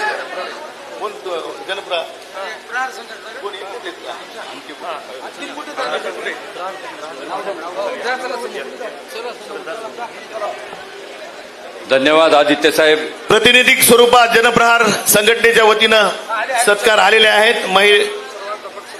पक्षप्रवेश या ठिकाणी शिवसेना पक्षात बच्चू कडू यांच्या नेतृत्वाखाली प्रहार संघटनेचं काम या ठिकाणी चालत होतं. त्या सगळ्या लोकांनी त्यांचा भ्रमनिरास झाल्यामुळं आज आपल्या पक्षाच्या नेतृत्वावर विश्वास ठेवून या ठिकाणी प्रवेश घेत आहेत. मागच्या 15 दिवसापूर्वीच प्रहार संघटनेचे जिल्हा प्रमुख शिवलिंग बोधने यांनी मातोश्री निवासस्थानी त्यांचा प्रवेश घेतला. आता हे उर्वरित 10 प्रमुख पदाधिकारी जे आहेत ते या ठिकाणी त्यांचा प्रवेश घेत आहे. मी यानंतर आपल्या पक्षाची मुलूक मैदानी तोफ, सातत्याने आपली पक्षाची भूमिका मांडणारे पक्षाचे नेते सन्माननीय संजयजी राऊत साहेब यांना विनंती करतो की त्यांनी ह्या सभागृहाला मार्गदर्शन करावं.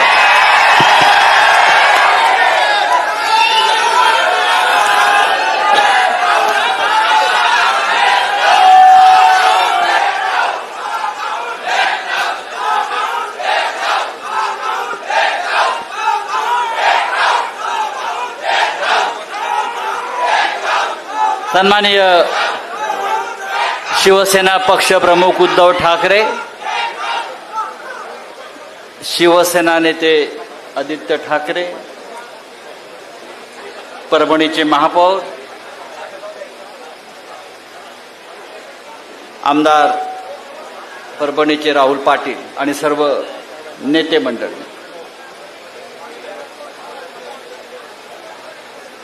जगात जर्मनी आणि देशात परभणी हे का म्हणतात हे मला काल परत कळलं. काल उद्धव साहेबांचं परभणीच्या वेशीवर आगमन झाल्यावर परभणीनं गद्दारांच्या विरोधामध्ये जो एल्गार केला, या परभणीमध्ये एकही गद्दार इतक्या वर्षात टिकला नाही.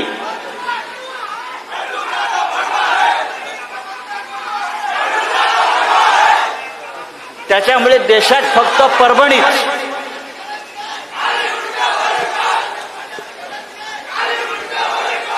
अरे ते मुंडक्याचं बघू काय करायचं आपण, ते मुंडकं काय राहत नाही आता. या परभणीमध्ये अनेक आंडू पांडू बंडू आले आणि गेले. अनेक आंडू पांडू आणि बंडू आले आणि गेले. शिवसेना इथे मजबूतीनं उभी आहे आणि ती राहणार. हा स्वतःला काय म्हणतो, बंडू द बॉस. अरे गांडू द बॉस.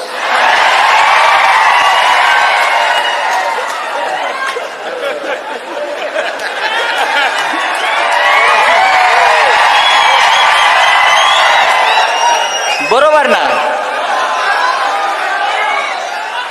आता यापुढे त्याला गांडू द बॉस म्हणायचं. त्यांना सांगाय परभणी आहे.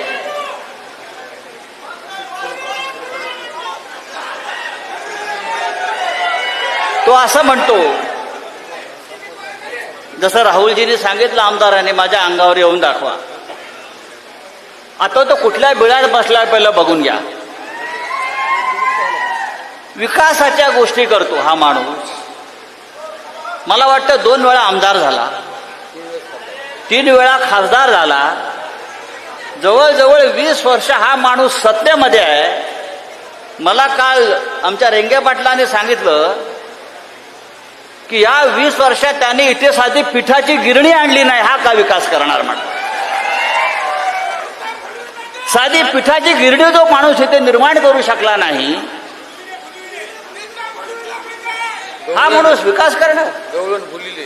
गवळण फुलले. अरे त्या भारतीय जनता पक्षाला आणि नरेंद्र मोदीला 12 वर्ष विकास सापडला नाही, तुम्हाला काय सापडणार. हे म्हणे ऑपरेशन टायगर करतायत साले. ऑपरेशन टायगर नाही, यांनी आता ऑपरेशन प्रभू श्रीराम सुरू केलेलं आहे. ऑपरेशन श्रीराम, रामाचं ऑपरेशन.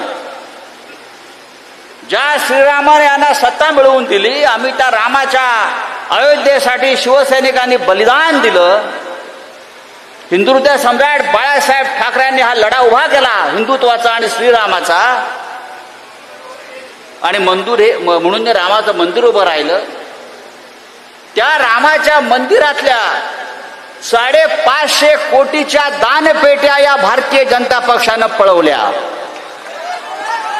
हे यांचं हिंदुत्व. आणि त्यांच्या पक्षामध्ये हे गांडू द बॉस बूट चाटायला गेलेले आहेत.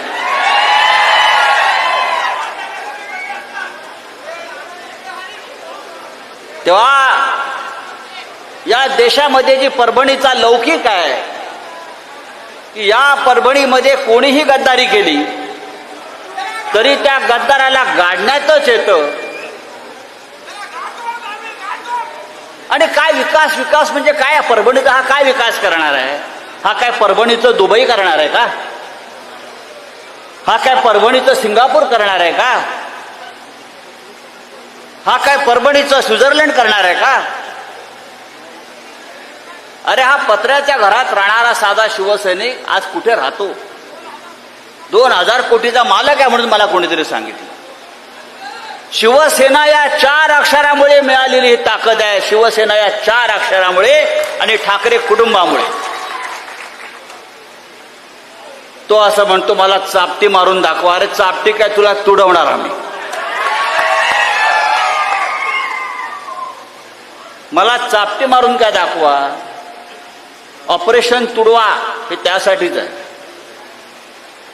गद्दार दिसला की तुडवा हे आमचं ऑपरेशन आहे. हे शिवसेनेचं ऑपरेशन आहे आणि त्यासाठी कोणत्याही आदेशाची गरज नाही. हा हिंदू हृदय सम्राट शिवसेना प्रमुख बाळासाहेब ठाकरे यांनी दिलेला आदेश आहे. आणि बंडू सारख्या गांडूने आम्हाला आव्हान देऊच नाही. तेव्हा शिवसैनिकांना मी इतकंच सांगितलं, ही परभणी शिवसेनेची, शिवसेनेचीच राहील. असे बंडू गांडू येतील आणि जातील, चिंता करायचं कारण नाही. मला तर मगाशी येताना असं वाटलं राहुल आमदार की तुमचीच एखादी विजय मिरवणूक चाललेली आहे. असंच वातावरण होतं. नंतर कळलं की आपण गांडू द बॉसच्या मैताला आलेलो आहोत. असो, उद्धवजींना आपल्याला पूर्ण पाठिंबा द्यायचा आहे. उद्धवजींच्या नेतृत्वाखाली या महाराष्ट्रामध्ये आपल्याला परत शिवसेनेचा भगवा फडकवायचा आहे.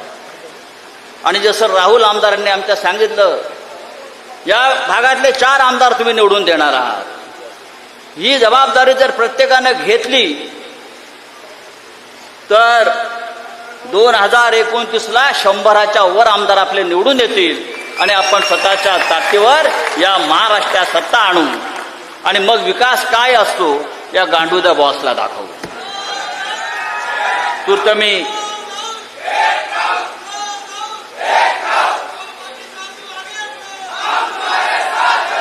तेव्हा शिवसैनिकांचा हा उत्साह, ही जिद्द, ही लढण्याची ईर्षा अशीच ठेवा. नक्कीच महाराष्ट्र आपला ताब्यात घेऊ इतकंच सांगतो आणि तूर्त आपली रजा घेतो. जय हिंद, जय महाराष्ट्र. यानंतर पक्षप्रमुख, शिवसेना प्रमुख, माजी मुख्यमंत्री साहेब उद्धव साहेब ठाकरे आपल्याला मार्गदर्शन करतील. हिंदू हृदय सम्राट शिवसेना प्रमुख बाळासाहेब ठाकरे यांचा. उद्धव साहेब तुम आगे बढ़ो.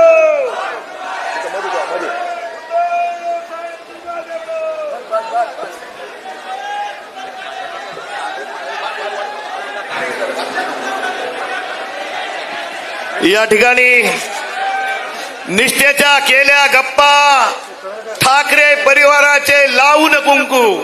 निष्ठेच्या केल्या गप्पा ठाकरे परिवाराचे लावून कुंकू आणि मिंदेच्या घरी गेले दादायला. समाचार घेण्यासाठी आपण खाली बसा. कॅमेरा सेट करा. लोकांना मागच्या बसता येईल. तुम्ही खाली बसून घ्या. कॅमेरा मध्ये खाली बसून घ्या एवढीच विनंती. छातीचा पहाड करुणी जो बाप उद्धव साहेब झुंजत आहे, छातीचा पहाड करून जो बाप उद्धव साहेब झुंजत आहे ते खचून गेले नाही. मात्र डोक्यात आग आहे, मात्र डोक्यात आग आहे. पक्षप्रमुख उद्धव साहेब तुम आगे बढ़ो. ही काय गोष्ट. हिंदू हृदय सम्राट शिवसेना प्रमुख बाळासाहेब ठाकरे यांचा. उद्धव साहेब तुम आगे बढ़ो. राहुल पाटील साहेब तुम आगे बढ़ो. जमलेल्या माझ्या तमाम कट्टर निष्ठावंत जीवाला जीव देणाऱ्या शिवसैनिक बांधवांनो, भगिनींनो आणि मातांनो, आवाज आला. आवाज येतोय का? आवाज जरा चॅनलवाल्यांना कृपा करून कॅमेरा ऑन ठेवून खाली बसला.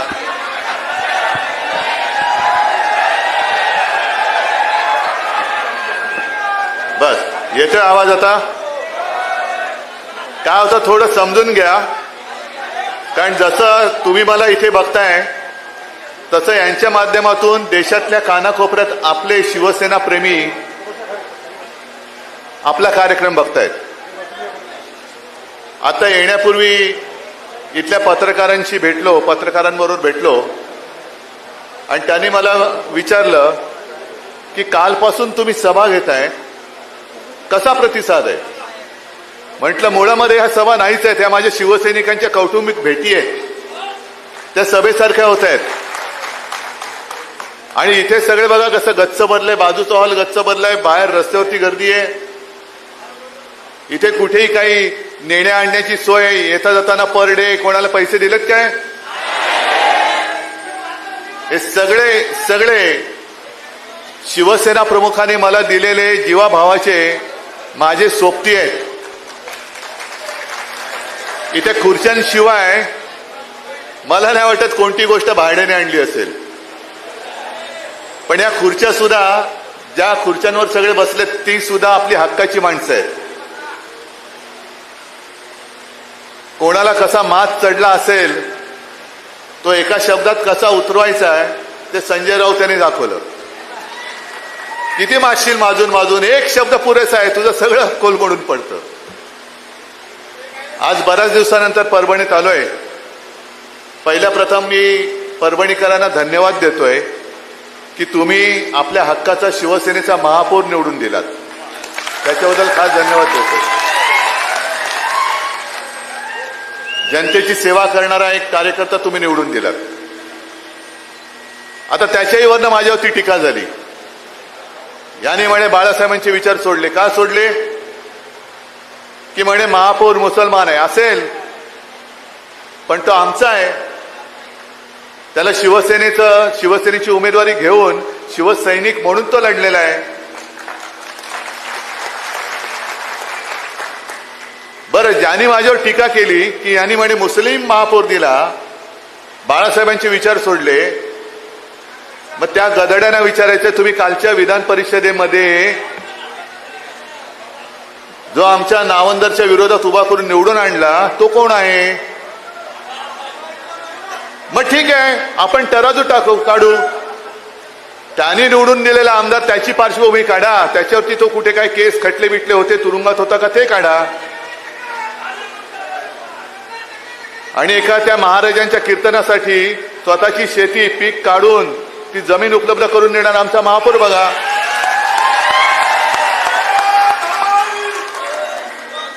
पण किती दिवस चालणार? म्हणजे आपण जरा कुठे काय केलं की बाळासाहेबांचे विचार सोडले, पण तुम्ही शिवसैनिकांशी आणि शिवसेनेशी गद्दारी केली. हा बाळासाहेबांच्या विचारांचा तुम्ही घात केलेला. मला तोही क्षण आठवतोय. मी विधानसभेला सुद्धा प्रचाराला आलो होतो आणि लोकसभेला सुद्धा आलो होतो. लोकसभेला तो स्टेडियम पूर्ण भरला होता. ते राहुल ती सभा एक आपल्याला परत घ्यायचे, त्या स्टेडियम मध्ये घ्यायचे.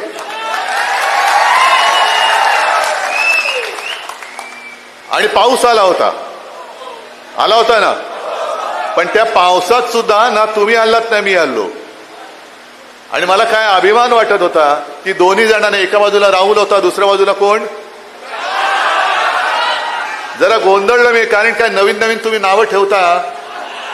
काय आता तो होता. आता मला काय माहित की वाघाचं कातडं पांघरलेला हा काय, जरा मला शब्द पाठ करायला त्रास होतो. वाघाचं कातडं पांघरलेला कोण होता? तर मी काय करू? मी केले दोघांच्या हातवर. त्यातला एक हात राहुलनी जो पकडला होता तो वरच्या वर चांगला, अजूनही अभिमानाने.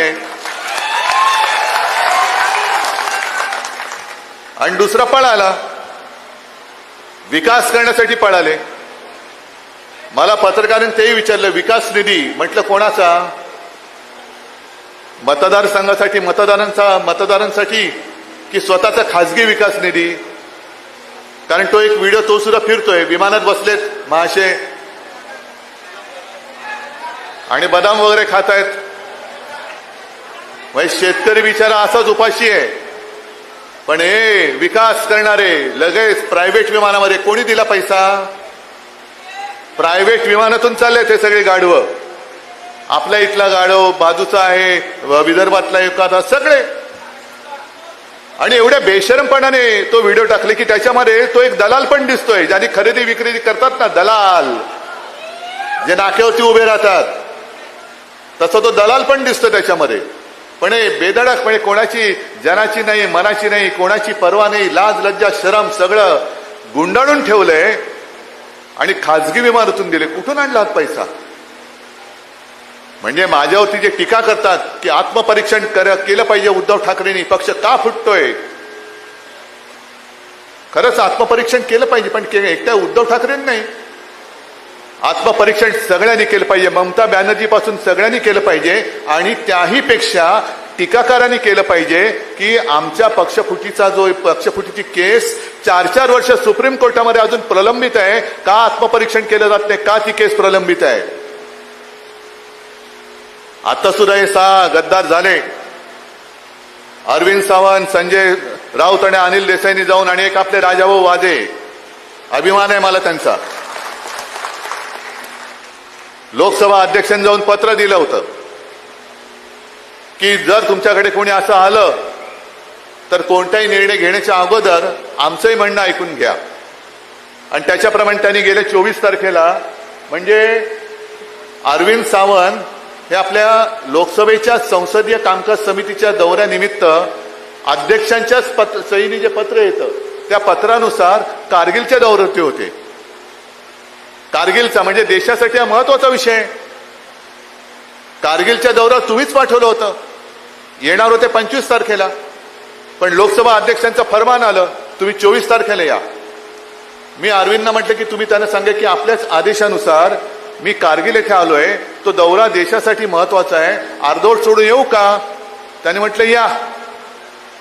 कारगिल गेलं खड्ड्यात, कारगिलचा दौरा बिवरा काय नाही, तुमचा पक्ष फुटण्याची घाई झाली माझ्या मालकांना, त्याच्यासाठी तुम्ही पहिले या. आणि मग त्यांना आपली बाजू आपण सांगितली, मांडली. जी बाजू मी शिवसेना वर्धापन दिनाच्या निमित्ताने ती उल्हास बापट म्हणाले, ती मी क्लिप ऐकवली होती, तुम्ही ऐकली असाल ती क्लिप. त्याच्यात स्पष्ट आहे, ते काय शेड्यूल 10 ना, त्याच्यामध्ये असं म्हटलेलं आहे की 2/3 लोकांनी, म्हणजे हा माझा पक्ष आहे, हा पक्ष इथून निवडून देतो, तेव्हा ते जाऊन तिकडे बसतात. तिकडे जाऊन बसणारे म्हणजे पक्ष नाहीत, ते आमचे प्रतिनिधी आहेत, लोकप्रतिनिधी आहेत. लोकप्रतिनिधी म्हणजे पक्ष नव्हे, जनता मतदार म्हणजे पक्ष आहे. आणि 2/3 जे सभासद असतात तिकडे लोकप्रतिनिधी असतात, ते जर का इकडून तिकडे गेले आणि दुसऱ्या पक्षात विलीन झाले तर त्याला कायदेशीर मान्यता मिळू शकते का? तर उल्हास बापटांनी म्हटले नाही. कायदे तज्ञ आहेत उल्हास बापट, बुजुर्ग आहेत, अशी माणसं फार थोडी राहिले ज्यांना कायद्याची, नुसते बुजुर्ग नाही तर कायद्याची काही बूज आहे, कायद्याची काही जाणीव आहे, कायद्याबद्दल काही आदर आहे, कायद्याचा अभ्यास आहे. आणि त्यांनी स्पष्ट सांगितले की त्याच्यात संविधानात हे कोणी तुम्ही मी किंवा बापटांनी लिहिलेलं नाहीये, संविधानात घटनेमध्ये लिहिलेलं आहे की जेव्हा एखादा पक्ष दुसऱ्या पक्षात विलिनीकरणाचा निर्णय घेतो त्याला 2/3 लोकप्रतिनिधींचा जर पाठिंबा असेल तर ते होतं. 2/3 लोकप्रतिनिधी विलिनीकरणाचा निर्णय घेऊ शकत नाही. आता हा तुमचा नवीन जो शब्दांनी तुम्ही जो बॉस म्हणताय, हे सगळे 6च्या 6 जर कायद्याचं राज्य या देशात असेल तर ते बाद झाले पाहिजे, जर कायद्याचं राज्य असेल तर. आणि कायद्याचं राज्य नसेल, पण मला अजूनही लोकसभा अध्यक्षांवरती विश्वास आहे, कारण शेवटी तुम्ही कायदा पाळला नाहीत तर जनतेला सांगू शकणार नाही तुम्ही कायदा पाळा म्हणून. सुरुवात वरून व्हायला पाहिजे, लोकसभा अध्यक्षांनी कायदा पाळला पाहिजे. जे डॉक्टर बाबासाहेब आंबेडकर यांनी आपल्याला घटना दिलेली आहे, जी घटना दिली त्या घटनेनुसार जे योग्य आहे ते योग्य करण्याचा अधिकार हा लोकसभा अध्यक्षांनी दिला आहे. अधिकार आणि मर्जी याच्यामध्ये फरक आहे. आम्ही अधिकार मानतो, मर्जी मानणार नाही, मर्जी नाही मानणार आम्ही. आणि म्हणून 2/3 जर तिकडे गेले असतील, त्यांना वाटलं असेल की 6वा आला म्हणजे झालं, 6वा आला म्हणजे झालं, होत नाही. आणि कायद्याला जागणारे लोकसभा अध्यक्ष आहेत असा माझा अद्याप तरी विश्वास आहे. आणि कदाचित त्या चॅनलच्या माध्यमातून ते बघत असतील, मी जे मराठीत बोलतोय ते हिंदी करून त्यांना कोणतरी सांगत असेल, तर त्यांना मला हात जोडून सांगायचंय की जे घटनेत दिलेलं आहे त्याचं उल्लंघन तुमच्यासारख्या जबाबदार पदावरती बसलेल्या व्यक्तींनी करता कामा नये. कारण नाहीतर इतिहासामध्ये जशी आमची एक निस्पृह निष्पक्षपातीपणे न्याय देणारे म्हणून रामशास्त्री प्रभूणेंची नोंद झाले, तशी तुमची घटना तोडणारे अध्यक्ष म्हणून नोंद होऊ देऊ नका, एवढीच मला त्यांना हात जोडून विनंती करायची. आणि मग राहतोय प्रश्न तो परभणीचा. आता सुद्धा मी येताना मला शेतकरी भेटले, आमचा पीक विमा अजून मिळालेला नाहीये. काय विकास कुठे आहे? ज्या वेळेला इकडे गेल्या वर्षी अजून एक वर्षही नसेल झालं, आपत्ती आली होती, प्रचंड पाऊस कोसळला होता, शेतकऱ्यांचं पीक तर वाहून गेलंच, घरदारं वाहून गेली, मुलांची वह्या पुस्तकं वाहून गेली आणि शेत जमीनच्या जमिनी खरवडून गेल्या होत्या अक्षरशः. म्हणजे ते सगळे खालचे दगडगोटे हे वरती आले होते. आता जसे दगडगोटे गद्दार वरती आलेत तसे ते जमिनीतले दगडगोटे वरती गेले होते, आले होते आणि जमीनचा कस संपूर्ण मारून टाकला होता. जे म्हणतात उद्धव ठाकरे फिरले नाही, उद्धव ठाकरे फिरले नाही, मग तेव्हा कोण फिरलं होतं? मी आलो होतो ना तुमच्या इकडे, पण त्या दौऱ्यामध्ये माझ्यासोबत राहुल होता. हा कुठे होता? गद्दार. मोर्चाला नुसता तोंड दाखवायला आला होता. पण मी शेतकऱ्याच्या बांधावरती जाऊन अंबादास तुम्ही बरोबर होतात, अनेक जण इथले माझ्या सोबत होते, तुमच्यापैकी सुद्धा अनेक जण सोबत असतील. आपण शेतकऱ्याला जाऊन भेटलो होतो, बांधावर जाऊन भेटलो होतो, त्यांच्याबरोबर बोललो होतो आणि मग तिथून आपण मागणी केली होती की शेतकऱ्याला संपूर्ण कर्ज मुक्त करा. त्या कुठल्याही दौऱ्यामध्ये हा गद्दार नव्हता. उद्धव ठाकरेंनी आमच्याकडे लक्ष द्यायला पाहिजे होतं. मला पत्रकारांनी विचारलं, म्हटलं बरोबर आहे, जर लक्ष दिलं असतं तर तुमच्या भानगडी आम्हाला कधीच कळल्या असत्या. लक्ष नाही दिले, माझी चूक झाली. लक्ष द्यायला पाहिजेच होतं, पण यापुढे तुम्ही लक्ष द्यायचंय. हा जो तुम्ही माझ्याकडे चाबूक दिलेला आहे, आसूड, महात्मा ज्योतिराव फुलेने जो म्हटलंय शेतकऱ्याचा आसूड, तसा हा आसूड आहे. आणि हा चाबूक तुम्ही मला दिलात, पण मी तुमच्याकडे परत दिलाय. कारण हे चालवण्याचं काम तुम्ही करायचंय, हे चालवण्याचं काम तुम्ही करायचंय. म्हणजे तुम्ही आतापर्यंत ज्याला प्रेम दिलं त्या प्रेमामुळे माजले. आणि काही जणांची लायकी नसते, प्रेम ज्यांना परवडत नाही ना ते गद्दारी करतात. आणि जर का विकास निधीसाठी पक्षांतर केलं असेल तर मी काल सुद्धा म्हटलं, झालं आज यावर्षी RSSला 100 वर्ष झाली. 100 वर्ष. भारतीय जनता पक्षाला सुद्धा आणीबाणीनंतर जन्माला आलेला पक्ष आहे. त्याच्या आधी जनसंघ होता. आज आमचे 3 खासदार आणि राज्यसभेत 1 खासदार आहे. हे आपले 3-4 जण पुरेसे आहेत. पण 3 खासदार राहिले, शिवसेना संपली. त्या सगळ्या बेखल्याने आम्ही सांगू इच्छितो की जोपर्यंत शिवसेना प्रमुखांनी हिंदुत्वाचा विषय हाती घेतला नव्हता तोपर्यंत भारतीय जनता पक्षाची आज जगातला सगळ्यात मोठा पक्ष होता, त्याच्याहून आता कॉक्रोच जनता पार्टी मोठी झालेली आहे. आणि त्यावेळेला फक्त भारतीय जनता पक्षाचे 2 खासदार होते, 2. अडवाणी उभे नव्हते राहिलेले आणि स्वतः अटल बिहारी वाजपेयी निवडणूक हारले होते. म्हणजे तेव्हा खरंच भाजपला मूठमाती देऊन मोकळं झालं असतं तर बरं झालं असतं. पण आपण भोळी माणसं, हिंदुत्व हिंदुत्व हिंदुत्व, आमचं हिंदुत्व वेगळं हिंदुत्व आहे. आमचं हिंदुत्व हे राष्ट्रीयत्व आहे. पण जो या देशाला आपला मानतो तो मुसलमान असला तरी आमचा आहे, हे आमचं हिंदुत्व आहे. आणि मी नेहमी जे सांगतो की आमचं हिंदुत्व कसं आहे, आम्ही जय शिवराय पहिलं बोलतो, कारण छत्रपती शिवाजी महाराज हा आमचा देव आहे. आई तुळजाभवानी आहे, हर हर महादेव म्हणतो, जय श्रीराम पण म्हणतो. पण आमचं हिंदुत्व हे हृदयात राम, हाताला काम आणि शेतकऱ्याला शेतमालाला दाम हे देणारं आमचं हिंदुत्व आहे. पण यांचे 2 खासदार राहिले होते. एक देशातली पहिली निवडणूक 1987 साली पार्लेची पोटनिवडणूक, जी फक्त हिंदुत्वाच्या मुद्द्यावरती लढवली गेली आणि जिंकली गेलेली पहिली निवडणूक असेल, ज्याच्यामुळे नंतर स्वतः शिवसेना प्रमुखांचं 6 वर्ष निवडणूक लढवण्याचं तर सोडाच, पण त्यांचा मतदानाचा अधिकार काढून घेतला होता, ती निवडणूक. आणि मग यांचे डोळे उघडले. आज जे हिंदू हिंदू म्हणून बोंब मारतायत, तेव्हा त्यांनी गांधीवादी समाजवाद घेतला होता. गांधीवादी समाजवाद म्हणजे काय, काहीच माहिती नाही. आता गांधीजींपेक्षाही स्वतः मोठे व्हायला निघालेत. पण त्यांच्या लक्षात आलं की अरे हिंदू मतदान करू शकतात हिंदू म्हणून मग रथयात्रा काढली. कशासाठी काढली रथयात्रा? मंदिर वही बनाएंगे. हे आम्ही पण त्याच्यामध्ये एकत्र झालो. स्वतः खैरे साहेब गेले, आपले सतीश प्रधान गेले, तेव्हा सावे होते, अनेक जण हे तिकडे गेले.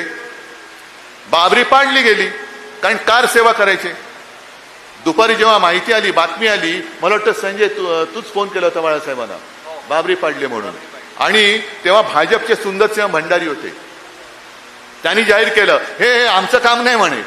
हे सगळे जे आता जे बोललात ना तुम्ही, कोण बॉस, तशी त्यांची ती टोळी आहे. त्यांची टोळी आहे. म्हणजे पहिल्या मी शब्द नाही वापरू इच्छित, तुम्ही समजून घ्यायचं. तशी ती त्यांची टोळी आहे. हे आमचं काम नाही म्हणे, हे शिवसैनिकांचं काम असेल. तेव्हा कसलाही मागचा पुढचा विचार न करता बाळासाहेब म्हणाले जर ते माझ्या शिवसैनिकाने काम केलं असेल तर त्यांचा मला गर्व आहे. हे असे पळपुटी लोक आणि त्यांचे बूट चाटणारे तुमचे नादान लाचार बॉस कशासाठी राम मंदिर उभारलं? अनेक कारसेवकांचं तिकडे रक्त सांडलं, अनेकांच्यावरती केसेस झाल्या, मुंबईमध्ये दंगली घडल्या, अनेकांना प्राण गमवावे लागले. पण तेव्हा सुद्धा शिवसेना होती, शिवसैनिक होते, बाळासाहेब होते म्हणून मुंबई सुरक्षित राहिली. शिवसेना भवन उडवण्याचा प्रयत्न झाला, आमच्या भोवती कडेकोट बंदोबस्त लागला. श्रीकृष्ण अहवाल, श्रीकृष्ण समिती नेमली गेली, त्याच्यामध्ये अनेकांना गुन्हेगार आरोपी ठरवलं गेलं. आपलं सरकार आल्यानंतर आपल्या सरकारने म्हणजे मुख्यमंत्री मनोहर जोशींनी तो अहवाल केऱ्याच्या टोपलीत टाकला होता. अटलजींचा फोन आला, नाही हे ठीक नाहीये, कचऱ्याच्या टोपलीतनं परत बाहेर काढला. कारण त्यांना माहिती होतं की त्याच्यामध्ये एक सुद्धा भाजपचा कार्यकर्ता नव्हता. सगळे जे होते ज्यांनी हिंदूंचं रक्षण केलं ते सगळे शिवसैनिक होते. सगळ्या केसेस होत्या ते शिवसैनिकांवरती होत्या. भाजपचा एक सुद्धा कार्यकर्ता त्याच्यात नव्हता. मग हे सगळं केलं ना, शिलापूजन केलं, मग निधी गोळा केला गेला होता, शिवसेनेने मदत केली, चांदीच्या विटा दिल्या गेल्या. आणि आता कळतंय मंदिर वही बनाएंगे कशासाठी? तुम्हाला मंदिर नव्हतं बांधायचं, तुम्हाला रामाच्या नावाने दुकान उघडायचं होतं लुटालूट करण्याचं. की हिंदू हा बिचारा असाच भोळा आहे, त्याला जय श्रीराम म्हटलं की तो काय सगळं विसरून जातो. लुटा लुटा लुटा. ही गद्दारी फक्त आपल्याशी गद्दारी झालेली नाहीये, ही गद्दारी हिंदुत्वाशी झालेली आहे. देशातल्या नव्हे तर जगातल्या तमाम हिंदूंची केलेली ही गद्दारी आहे. आणि जशी आता कॉक्रोच जनता पार्टी निर्माण झाले तशी नवीन बीजेपी जन्माला आले का? नवीन बीजेपी कोणती? कारण तेव्हा राम जन्मभूमीवरचं जे मंदिर होतं ते बाबरांनी पाडलं होतं. आता आपण राम मंदिर उभारलं, आता ते राम मंदिर लुटणारी नवीन बीजेपी आले, बाबर जनता पार्टी. ही बाबरांची अवलाद आहे. त्या बाबराने ते मंदिर पाडलेलं, हे बाबराची अवलाद हे राम मंदिर लुटताय. मग तुमच्यात आणि त्या बाबरात फरक तो काय? मग बाबर जनता पार्टीचे तुम्ही सगळे आहात का? आणि मग हे सगळे जण तिकडे गेलेत, हे त्यांना पाठिंबा द्यायला गेलेत. आणि काल जो मी एक मुद्दा मांडला तो सुद्धा फार महत्वाचा आहे. कारण तुम्हाला सगळ्यांना असं वाटतं हा राग असाच ठेवला पाहिजे, हा चाबूक गुंडाळून ठेवण्यासाठी दिलेला नाहीये. या गद्दारांची कीड हा परभणीचा दुर्दैवी इतिहास झालेला आहे की ज्याला ज्याला आपण शिवसेनेचा उमेदवार म्हणून तिकडे उभा करतो, तुम्ही कशाची पर्वा न करता त्याला निवडून देता. अर्थात ही चूक माझी सुद्धा झालेली आहे, त्याच्यामुळे मी सुद्धा माफी मागतो तुमची. आता एवढे वर्ष एकत्र राहिल्यानंतर विश्वास ठेवायचा नाही तरी म्हणजे ठेवायचा तरी कोणावर आणि नाही तरी कसा? मग 2 वेळा आमदार असेल, मग 3 वेळा खासदार असेल, पण खासदारकी गेल्या वेळेला म्हणजे 19 साली आपल्यावरती जी टीका होत होती की तुमचे 18 खासदार निवडून आले, हे म्हणे मोदीजींच्या चेहऱ्यावरती निवडून आले. मग तुम्ही सगळे साक्ष आहात, तुम्ही सगळे परभणी लोकसभा मतदारसंघातले सैनिक आणि मतदार आहात ना, आहात की नाही आहात? मग मला फक्त एका प्रश्नाचं उत्तर द्या. 2024 साली तुम्ही बाळासाहेबांच्या फोटोवरती आणि शिवसेनेच्या मशाल निशाणीवरती भरोसा ठेवून मतदान केलं का मोदींमुळे याला निवडून दिला होता? मग त्याच्या विरोधात म्हणजे पूर्ण देशामध्ये मोदींची लाट होती राम मंदिर बांधलं होतं, तरी देखील महाराष्ट्राच्या मतदारांनी मोदींच्या विरोधात मतदान केलेले हे सगळे खासदार आज परत त्यांच्या पायाशी लीन झाले. हा महाराष्ट्राचा अपमान नाहीये?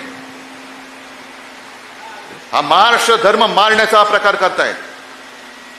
म्हणून काल मी जे बोललो की हा वरवरचा प्रकार समजू नका, याच्या मागे खूप मोठं राजकारण आहे. आणखीन एक तुम्हाला पत्रकारांनी प्रश्न विचारला की हा खासदार जाण्यामागे तुमच्या पक्षातलं काही गटबाजीचं राजकारण होतं का? म्हटलं गटबाजी आमच्याकडे नाही, गटबाजी आता भाजपात चालले. कारण हे ऑपरेशन टायगर नाहीये, हे ऑपरेशन देवेंद्र फडणवीस आहे. देवेंद्र फडणवीस जसं मध्य प्रदेशमध्ये निवडणुका कोणाच्या चेहऱ्यावर जिंकला? भाजप, शिवराज सिंग. मग सगळे त्याला प्रेमाने मामा म्हणायचे, मामा मामा मामा. बनवलं ना त्याला मामा, त्याचं नामोनिशाणच ठेवलेलं नाहीये. कारण हा मामा उद्या पंतप्रधान पदाच्या शर्यतीत येऊ शकतो, उद्या भाजपचा अध्यक्ष होऊ शकतो. फिर मामा को उल्लू बनाओ, मामा को बुला लिया ऊपर, डाल दिया कोने में. आता शिवराजचं नावच नाही कुठे. म्हणजे जो जो पंतप्रधान पदाच्या शर्यतीत येऊ शकतो त्यांना वेळेमध्ये कापून टाका. तसंच देवेंद्र फडणवीसांचे पंख कापण्याचे प्रकार सुरू झालेले आहेत. काल माझ्यासोबत तिकडे, काल परवा माझ्यासोबत विमानात बसले होते, पण हतबल होते, हतबल. म्हणजे कळतच नव्हता मुख्यमंत्री आहे असा काय झालं. ह्या आत्मविश्वास पूर्णपणे गमावलेला हा माणूस. कारण त्यांना कळतंय की आपले पंख कापतायत आणि कापणारे आपलेच बॉस आहेत. आपण करायचं काय? न्याय तरी कोणाकडे मागायचा? कोणतं दार ठोकायचं? कारण ते दार उघडलं तर पंख कापणार, हे दार उघडलं तरी पंख कापणार. म्हणजे जे काय वाचलंय ते वाचून जेवढे दिवस आहेत तेवढे ढकललेले बरे. या परिस्थितीमध्ये देवेंद्र फडणवीस आहेत. कारण कदाचित उद्या, कारण प्रत्येक गोष्टीला शेवट असतो. यांच्यानंतर कोण, त्यांच्यानंतर कोण, महत्वाकांक्षा सगळ्यांच्या असू शकतात. उद्या कदाचित देवेंद्र फडणवीस पंतप्रधान पदाच्या शर्यतीत आले तर, जसं तुम्ही विसरून गेलात, नितीन गडकरी होते की नव्हते? नितीन गडकरी भाजपचे अध्यक्ष होते, पुन्हा अध्यक्ष होत होते. पण पुन्हा अध्यक्ष झाले असते तर कदाचित नितीन गडकरी पंतप्रधान झाले असते. म्हणून गडकरींचे पंख असे कापले की त्यांच्या सगळ्या त्या निष्ठेमध्ये इथेनॉलचं पाणीच घालून टाकलं, पातळ करून टाकलं, त्यांचं सगळं भेसळ करून टाकली. आता नितीन गडकरी बिचारे काय करू शकतात? काही करू शकत नाही. कारण पंखच छाटलेत. उड उड उड उड उड. कसा उडणार? पंख तुम्ही छाटलेत, पिसं तुम्ही कापलीत, उडूच शकत नाही. आणि म्हणून बरोबर बघा, कारण आता मिंदेला काय भविष्य नाहीये.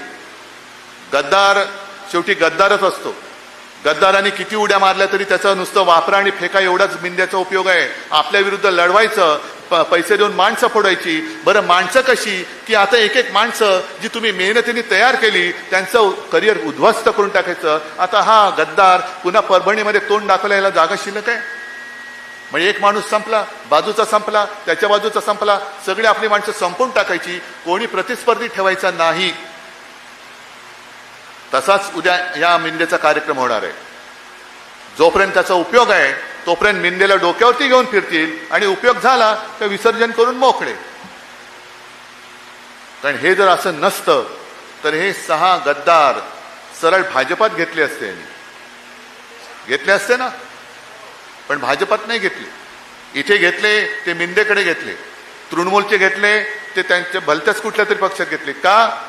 कारण जर भाजपात घेतले तर भाजपाचा त्यांना पक्षादेश जारी लागू होईल आणि मग मतदान घेतलं तर पंतप्रधानपदी कोण पाहिजे तर त्यांना झक्कत हे भाजपचा जो नाव असेल जे असेल त्यांना मतदान करावं लागेल. पण सगळे मोकळे असतील आणि मित्र पक्ष म्हणून असतील तर मग ते त्यांची मतं वेगळी वेगळी ही मांडू शकतात. म्हणून हा डावपेच चाललाय. अंतर्गत गटबाजी ही भाजपामध्ये आहे, शिवसेनेमध्ये नाहीये. आणि आता तर साफ झाले, आता कुठे दुसरा गट नव्हताच, एकटाच होता, तो गेला. आणि तुम्ही सगळे कट्टर शिवसैनिक हे माझ्यासोबत राहिलेले आहात. जगात जर्मनी असेल आहे, पण देशात परभणी काय आहे, काय असतं हे दाखवण्याची संधी पुन्हा तुम्हाला मिळालेली आहे.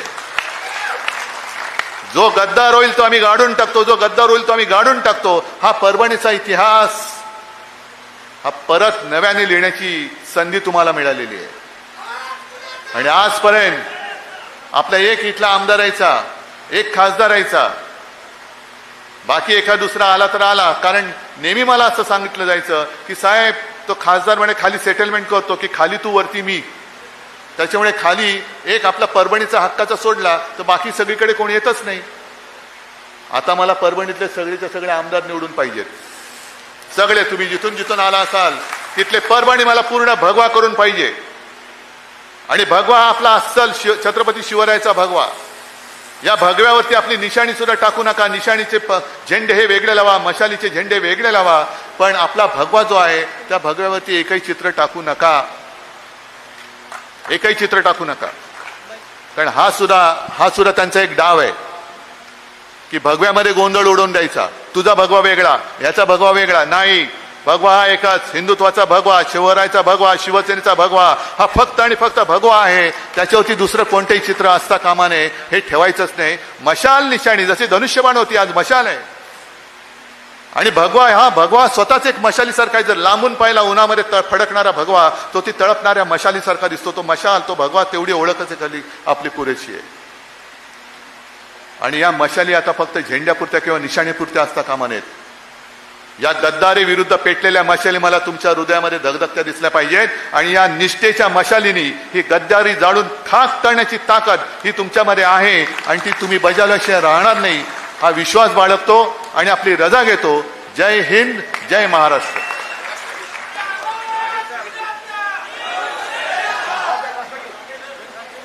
या ठिकाणी राष्ट्रगीत होईल. राष्ट्रगीत झाल्यानंतर माननीय पक्षप्रमुख जातील. त्याच्यानंतर आपण सर्वांनी जेवण करू.